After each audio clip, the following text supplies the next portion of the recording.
सगळ्यांचं आपल्या कोमल नागणे रेसिपी चॅनलमध्ये खूप सारं स्वागत करते। बरं, आज आपण दिवाळीचा पुढचा पदार्थ करतोय, ते म्हणजे करंजी।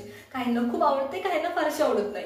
तर कुरकुरीत कवच असणारी, गोडसर असणारी आणि सुगंधी असणारी अशा आपण करंजी करणार आहोत, अगदी प्रमाणबद्ध। तर चला सुरू करूया। करंजी बनवतोय। करंजीचं आपण वजनी आणि वाटीने दोन्ही प्रमाण बघणार आहे। करंजी बनवताना इथं मी हा 200 ग्रॅम मैदा घेतला आहे, किंवा कोणाच्या तरी वाटीचं 225 पण असू शकतो या वाटींचा। तर इथे मी 200 ग्रॅम हा मैदा घेतलाय, एक वाटी। त्याच्यानंतर हा मी चाळून घेतेय।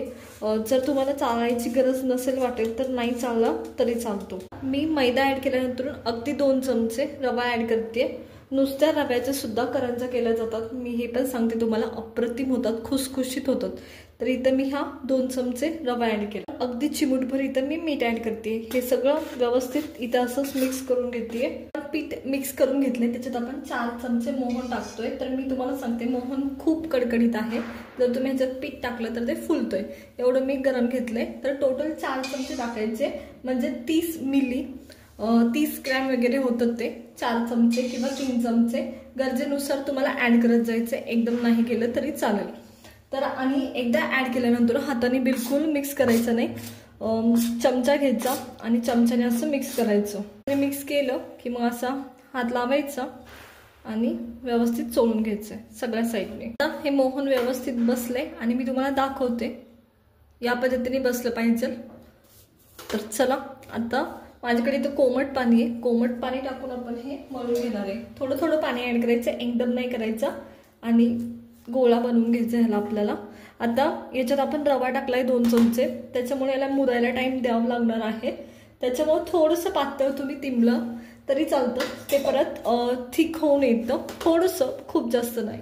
इथे हे मी पीठ मळून घेतले। आता नाही का रवा टाकलाय, त्याच्यामुळे रेस्ट देणं खूप महत्वाचं आहे, त्याच्यामुळे रेस्टिंगसाठी साईडला ठेवून द्यायचं। तर चला, मी साईडला ठेवून देते। कमीत कमी 20 मिनिटं, जास्तीत जास्त अर्धा तास 40 मिनिटं रेस्टिंगला ठेवणं खूप महत्वाचं आहे। पण कमीत कमी तुम्ही 20 मिनिटं तरी ठेवलंच पाहिजे, कारण रवा टाकलाय। तुम्ही जर फक्त मैद्याचे केले असतं, मग रेस्टिंग दिली नसती तरी चाललं असतं, लगेच केलं असतं तरी चाललं असतं, पण तुम्ही रवा टाकल्यावर मात्र थांबायला लागतं, रवा फुलतो त्याच्यामुळे। तर चला, वाट पाहूया। आता रेस्टिंग देताना सुद्धा ह्याच्यावर काहीतरी झाकून ठेवायचं, ओला कपडा किंवा भांडं एखादं, आणि मग परत पाहूया। चला, तर मग पीठ साईडला ठेवून जवळजवळ इथं 20 मिनिटं झाले। त्याचं सारण बनवण्यासाठी इथं मी तूप घेतले।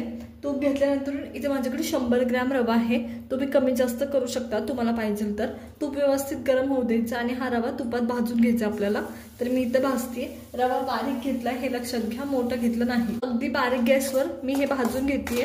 रवा एकदम व्यवस्थित भाजायचा, थोडंसं कमी जास्त तुम्ही तुमच्या आवडीनुसार करू शकता सारणामध्ये, कोणती पण गोष्ट। तर मी इथं रवा भाजून घेते व्यवस्थित। आता रवा व्यवस्थित भाजला गेलाय, तर मी आता ज्यामध्ये आपण सारण करणार आहोत त्याच प्लेटमध्ये, त्याच भांड्यामध्ये हे रवा काढून घेणार आहे, म्हणजे खूप जास्त भांडी पडायला नको। तर चला, मी काढून घेते। मग इथं ज्या प्लेटमध्ये मला सारण बनवायचे किंवा ज्या भांड्यात मला सारण बनवायचे त्याच्यातच मी हा रवा काढून घेतेय या पद्धतीने। रवा व्यवस्थित भाजून झालाय। त्याच्यानंतर माझ्याकडे इथं 100 ग्रॅम खोबरं आहे, ते ऍड करते। इथे मी खिसलेलं खोबरं आहे, तुम्ही डेसिकेटेड कोकोनट यूज केलं तरी चालतं, पण डेसिकेटेड कोकोनट एवढं गोड लागत नाही, तर त्याच्यामुळे शक्यतो असं खोबरं खिसून घ्या, अप्रतिम लागतं। तर खोबरं खिसताना मी तूप वगैरे काही ऍड केलं नाही, आधीच्याच कढईमध्ये असंच खोबरं भाजून घेतेय। खोबरं स्वतःच त्याचं तेल सोडतं, एवढं लक्षात घ्या, त्याच्यामुळे काही ऍड करायची गरज नाही। तर इथं हे मी परतून घेते, थोडंसं लाल बुंद होईपर्यंत भाजणार आहे, खूप जास्त कलर बदलायचा नाही। एकदा गोल्डन कलर यायला सुरुवात झाली की स्टॉप करायचं। गोल्डन कलर यायला सुरुवात झाली खोबऱ्याला, खूप जास्त मी करपवत नाहीये, तुम्हाला हवं असेल तर तुम्ही भाजून घेतलं तरी चालेल। त्या टायमाला मी हे साईडला काढून घेते, खूप जास्त नाही करपवायचं। आणि ज्या भांड्यात आपल्याला सारण करायचंय मी त्याच भांड्यात हे काढून घेते खोबरं सुद्धा, या पद्धतीने। ज्या टायमाला खोबरं आणि रवा टाकलाय त्याच्यानंतर मी ह्याच्यात ड्रायफ्रुट्स टाकते। आता इथं माझ्याकडे काजू आणि बदाम आहे, दोन्ही सुद्धा 20-20 ग्रॅम आहे, तुमच्या इच्छेनुसार तुम्ही कमी जास्त करू शकता। एका मनुके टाकते।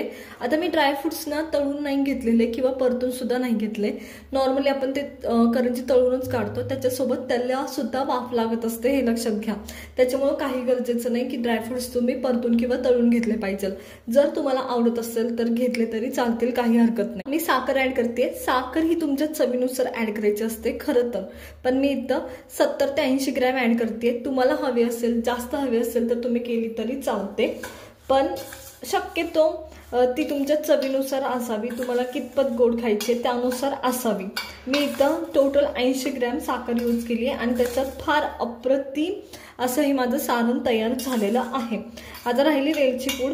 आपण वेलची पूड याच्यात ऍड करणार आहोत। आता माझ्याकडे वेलची पूड आहे ती ऍड करते।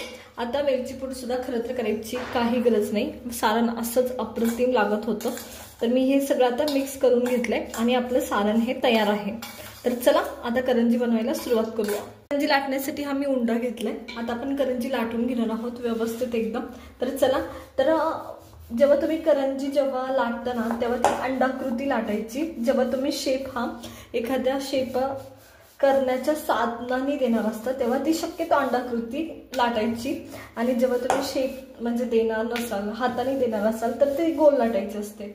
तर आता मी हे शेप देण्यासाठी किंवा त्याला डिझाईन करण्यासाठी एखादं साहित्य वापरणार आहे, त्याच्यामुळं मी ह्याला अंडाकृती लाटून घेते। आणि शक्यतो पातळ लाटायची, खूप जास्त जाड पण नाही लाटायची, नाहीतर त्या करंजीपेक्षा ते कवरच खूप मोठं असतं। तर चला लाटून घेते मी। शेप देण्यासाठी साधनाचा वापर करणार आहे, त्याच्यामुळे मी अंडाकृती लाटून घेतली आणि माझ्याकडे इथं साधन आहे, करंजीचं साहित्य आहे करंजीचं व्यवस्थित आकार देण्यासाठी। तर हे जे आहे ते मला डीमार्टमध्ये भेटलंय आणि मी हे आणलंय। तर चला करून पाहूया याच्यात कसे होते। तर याच्यात मी हे जे वरचा आपला कवर आहे ते ठेवणार आहे याच्यात या पद्धतीने। तर दोन्ही साईडला पुरेसं असं ठेवायचं, हे लक्षात घ्या। आता ह्याच्यात ना खूप खोलगट जागा आहे, आपल्याला वाटतं कमी आहे, 1 चमचाच फक्त सारण बसल, पण अजिबात नाही। कमीत कमी 1.5 ते 2 चमचे सारण याच्यात आरामशीर बसतं, त्याच्यामुळे त्यानुसार हे खाली प्रेस करायचं आधी आणि मग सारण भरायचं। जर तुम्ही प्रेस न करता भरलं तर 1 चमचा बसतो, पण ती करंजी व्यवस्थित वाटत नाही, त्याच्यामुळे याच्यात 2 चमचे किंवा 1.5 चमचे सारण तर आरामशीर बसतं। तर चला मी सारण भरून घेते। तर सारण भरताना नेहमी लक्षात ठेवा, तुम्ही हाताने करा किंवा साधनाने, त्याचे जे कडा असतात ना तिथं सारण नाही गेलं पाहिजे, नाहीतर ते फुटणार, हमखास फुटणार तिथं, एवढं लक्षात घ्या। त्याच्यामुळे कडांना गेलं नाही पाहिजे, जर गेलं तर कडा कट व्हायला बघतात परत, त्याच्यामुळं। तर इथं मी हे भरून घेते। सारण भरले, एका साईडला जास्त भरले आणि एका साईडला थोडं, या साईडला तुम्ही नाही भरलं तरी चालेल। आणि हे असं प्रेस करून घ्यायचं आणि प्रेस केल्यावर मध्ये खूप दाबायचं, जेणेकरून त्याला डिझाईन व्यवस्थित बसेल आणि सारण बाहेर निघणार नाही। या पद्धतीने याला एक हुक पण दिले, ते तुम्ही बंद सुद्धा करू शकता। मी तुम्हाला आता काढून दाखवणार आहे कशी झाली आपली करंजी। तर हे पहा, एक्स्ट्राचा भाग ऑटोमॅटिक साईडला निघून जातो या पद्धतीने। मी ही साईडला काढून घेते आणि तुम्हाला दाखवते की डिझाईन एकदम व्यवस्थित आली आहे या पद्धतीने। तर पहा, अप्रतिम आहे। तर चांगलं लागलंय मला साहित्य, तर नक्की ट्राय करा। चला तर मग मी सगळ्या करंज्या अशाच करून घेते। तुम्ही हाताने सुद्धा डिझाईन करू शकता किंवा काठी चमच्याने सुद्धा डिझाईन करू शकता। तर चला सगळ्याच करंज्या मी अशा करून घेते मग पटकनी। इथे या माझ्या करंज्या करून झाल्यात आणि व्यवस्थित पॅक केल्यात मी। आता एक गोष्ट लक्षात ठेवा, ती 1 वाटी जी घेतली होती म्हणजे 200 ग्रॅम किंवा 225 ग्रॅम मध्ये तुमच्या 20 ते 25 करंज्या आरामशीर होतात। तुमच्या थिकनेसवर ते अवलंबून आहे, पण 20 तर आरामशीर होतात त्या 1 वाटीमध्ये। तर आता जेव्हा तुम्ही करंज्या करता तेव्हा ह्या करंज्या झाल्यावर बिलकुल उघड्या ठेवायच्या नाही, त्याच्यावर झाकून ठेवायचं। शक्यतो ओला कपडा झाकून ठेवा, म्हणजे ओल्या राहतील, म्हणजे सुकणार नाहीत त्या, ओल्या राहतील म्हणण्यापेक्षा। आणि सुकल्या तर त्या फुटतात, उकलतात, ते फुटण्याची शक्यता जास्त असते, त्याच्यामुळे झाकून ठेवायचे असतात। तर चला आता आपण तळून घेऊया करंज्या व्यवस्थित। आता तेल व्यवस्थित गरम झालंय, त्या टायमाला मी गॅस बारीक करणार आहे आणि आपण करंज्या सोडतोय। तर जेवढ्या बसतात तेवढ्या सोडायच्या आणि व्यवस्थित मी ह्या ज्या करंज्या तळून घेते ते फक्त गोल्डन कलर येईपर्यंतच तळून घेते, जास्त नाही तळते आणि लगेच पलटायच्या. खूप लवकर कलर चढतो करंज्यांना, हे लक्षात घ्या. गॅस माझा बारीक आहे, बिलकुल मोठा नाही. सुरुवातीला जेव्हा तुमचं तेल गरम असतं ना तेव्हा करंजी अशी टम फुगते, व्यवस्थित होते. जसं जसं तळत जाते तसं तसं सुद्धा टम फुगते. पण जर तुमचा गॅस मोठा असेल तर कलर फार पटकन येतो, तो ब्राऊनवाला, ब्राऊनकडे जाणारा. आता मी कोणत्या कलरमध्ये इथं तळणार आहे, मी गोल्डन कलरमध्ये तळणार आहे. तर त्या कलरमध्ये मी तळणार आहे, खूप जास्त मी करपवणार नाही येते. तर या पद्धतीने थोडासा गोल्डन कलर यायला सुरुवात झाली की मी काढून घेणार आहे या पद्धतीने. तर पहा अप्रतिम झाली आहे आणि कुठे फुटली नाही, काही नाही. आता इन केस तुमची करंजी फुटली तर पहिल्या झटक्यात लक्षात येतं की कोणती करंजी फुटली आहे. टाकल्या तेलात ती दिसते, ती लगेच साईडला करायची. त्याने काय होतं, एक तर ती करंजी तुम्ही शेवटी तळू शकता जेव्हा सगळ्या करंज्या होतील तेव्हा, तरी तुमचं तेल खराब होणार नाही. आणि लगेच लक्षात आलं म्हणजे बरं असतं. व्यवस्थित करंज्या बाकीच्या तळल्या जातात, नाहीतर बाकीच्या करंज्या सुद्धा काळ्या पडतात, त्यांचा कलर चेंज होतो. त्याच्यासाठी जी फुटलेली करंजी आहे ना ती लगेच साईडला काढून घ्यायची, ती ठेवायची नाहीत कडेत, नाहीतर सगळं तेल खराब करते. तर पहा अप्रतिम असे झालेत. तर मी तुम्हाला दाखवते. तर हे पहा या पद्धतीने मी तळणार आहे. मी खूप जास्त करंज्या तळत नाही, मला नाही आवडत खूप जास्त तळल्याला. या पद्धतीने तळणार आहे मी सगळ्या करंज्या. तर पहा या पद्धतीने असा कलर मी आणणार आहे, याच्यापेक्षा जास्त कलर मी करंज्यांना आणणार नाही. तुमची इच्छा असेल डार्क कलर आणायची तरी तुम्ही आणू शकता, पण मी या पद्धतीने, मला आवडतात. खूप जास्त डार्क कलरच्या करंज्या तळल्याला मला स्वतःला आवडत नाहीत.